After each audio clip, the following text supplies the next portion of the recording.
Welcome brilliant subscribers, और अगर नहीं किया है तो कर लीजिए, press the bell icon also so that you can get notifications for the upcoming videos and kindly watch the video till end, ताकि आपको सारा कंसेप्ट अच्छे से क्लियर हो जाए। ठीक है, हम कर रहे हैं class 10th geography, minerals and energy resources, खनिज और ऊर्जा संसाधन, क्लास 10th भूगोल के अंदर आपका ये चैप्टर है। इससे पहले की वीडियो के अंदर हमने कवर किया था एनर्जी मिनरल्स के अंदर, जो कि कन्वेंशनल एनर्जी मिनरल्स के अंदर इंक्लूड होता है कोल के बारे में, कोयले के बारे में पढ़ा था, कहाँ मिलता है, कैसे मिलता है, कौन सा बेस्ट होता है, सब कुछ हमने उसके बारे में डिस्कस किया। इस वीडियो के अंदर हम कवर कर रहे हैं पेट्रोलियम के बारे में, जिसको जीवाश्म ईंधन बोलते हैं। मैंने बताया था कोयला भी फॉसिल फ्यूल होता है और पेट्रोलियम भी क्या है, फॉसिल फ्यूल्स है। ठीक है, तो क्वेश्चन क्या रेज होता है पेट्रोलियम के बारे में, how is petroleum found in India. एक तो क्वेश्चन ये हो सकता है, ये 5 मार्क्स में एज इट इज आ सकता है। साथ में इंक्लूड हो सकता है what are the usages of petroleum, क्या यूजेज हैं पेट्रोलियम के। 3 मार्क्स में भी आ सकते हैं, दोनों को अलग अलग डिवाइड करके, या क्वेश्चन को किसी और तरीके से भी फॉर्म किया जा सकता है, मॉडिफाई किया जा सकता है। बट आपको सिर्फ ये देखना है कि पेट्रोलियम के बारे में पूछा जा रहा है, तो इन पॉइंट्स के अलावा कुछ भी अलग से पेट्रोलियम के बारे में आपके टॉपिक के अंदर नहीं गिवन है। ठीक है, तो सबसे पहले तो इसकी फॉर्मेशन की कहाँ पर मिलता है, किस तरीके से मिलता है, इसके भी बनने में हमें मिलियंस ऑफ ईयर्स लग जाते हैं। ये भी मेनली हमें सेडिमेंट्री रॉक्स के अंदर ही मिलता है। कोयला भी हमें किस में मिलता है, सेडिमेंट्री रॉक्स में ही मिलता है।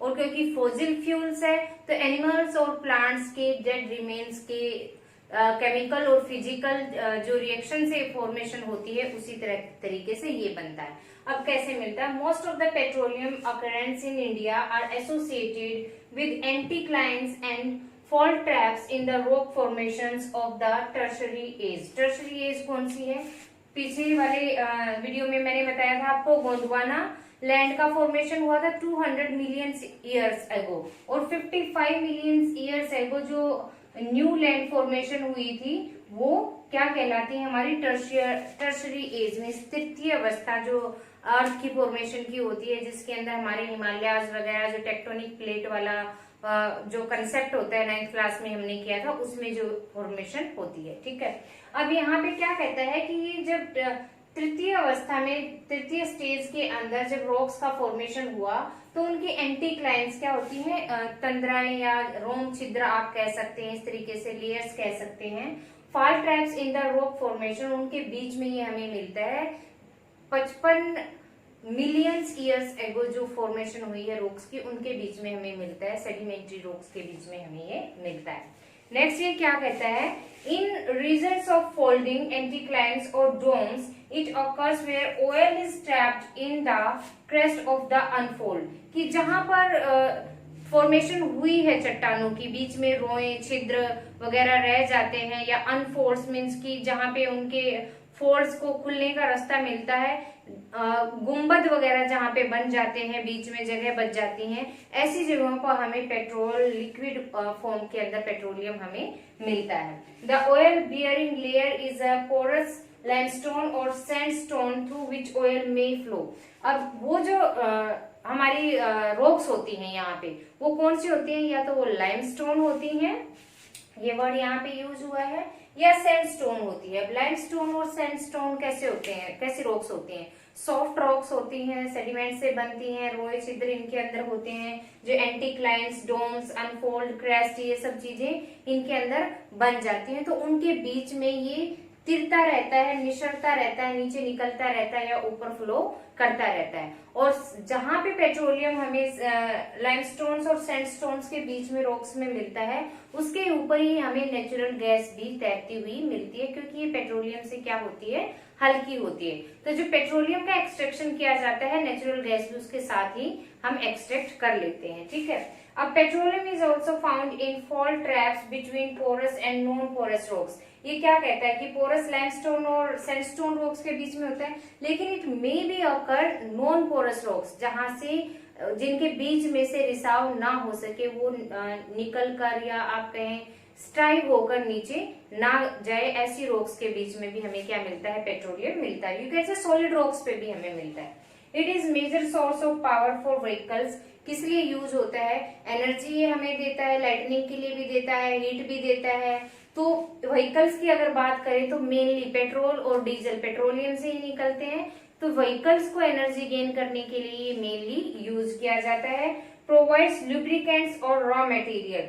लुब्रिकेंट्स क्या होता है? जो ग्रीस वगैरह होते हैं, ब्लैक ऑयल होता है जो मशीनरीज के फ्रिक्शन को कम करता है, ये भी हमें पेट्रोलियम से निकलते हैं और रॉ मटेरियल के रूप में भी इसको बहुत सारी इंडस्ट्रीज में यूज किया जाता है। Petroleum refineries act as nodal industry for industries like textile, fertilisers and chemical industries. Nodal industry means एक मेन इंडस्ट्री के रूप में काम करती है पेट्रोलियम इंडस्ट्री। कौन कौन सी? फर्टिलाइजर्स में इनका बहुत यूज होता है, टेक्सटाइल इंडस्ट्री में भी यूज होता है, जो कलरिंग वगैरह होती है, डाइंग वगैरह, उसके अंदर पेट्रोलियम को यूज किया जाता है। या फिर आप ड्राई क्लीन का जो काम होता है उसके अंदर भी यूज किया जाता है। केमिकल इंडस्ट्री और कॉस्मेटिक इंडस्ट्री के अंदर भी पेट्रोलियम को यूज किया जाता है। इससे plastic, wax, black oil, kerosene oil, petroleum, diesel, variety of things इसके प्यूरिफिकेशन के थ्रू इसमें से निकलती हैं। अब यहाँ पे आता है कि जो गुजरात से लेकर हजीरा और विजयनगर वाली जो पाइपलाइन है, ये इन इंडस्ट्रीज तक पाइपलाइन के थ्रू पेट्रोलियम को सप्लाई करती है।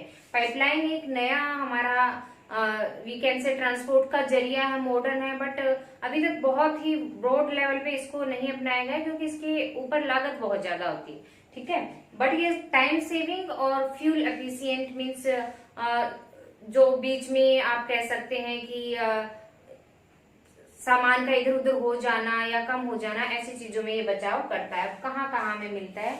हमारे इंडिया के अंदर 3 जगह से पेट्रोलियम का एक्सट्रैक्शन होता है। सबसे पहले अंकलेश्वर गुजरात के अंदर, ये कोस्टल एरिया पड़ता है वहां पे। मुंबई हाई जो कि मुंबई के अंदर है, और नर्दन जो हमारा आसाम का स्टेट है उसके अंदर 3 जगह पर ऑयल एक्सट्रैक्शन होता है, दैट इज दिग्बोई, नाहरकाटिया एंड मोरन हुगरी जन। ठीक है, तो नेम थोड़े से कंफ्यूजिंग होते हैं, आपने लोकेलिटी के नहीं होते तो हो जाता है कई बार ऐसे। नेक्स्ट वीडियो के अंदर हम कवर करेंगे इलेक्ट्रिक एनर्जी की, इलेक्ट्रिसिटी से एनर्जी हमें कैसे मिलती है, और natural gas. Till then keep watching.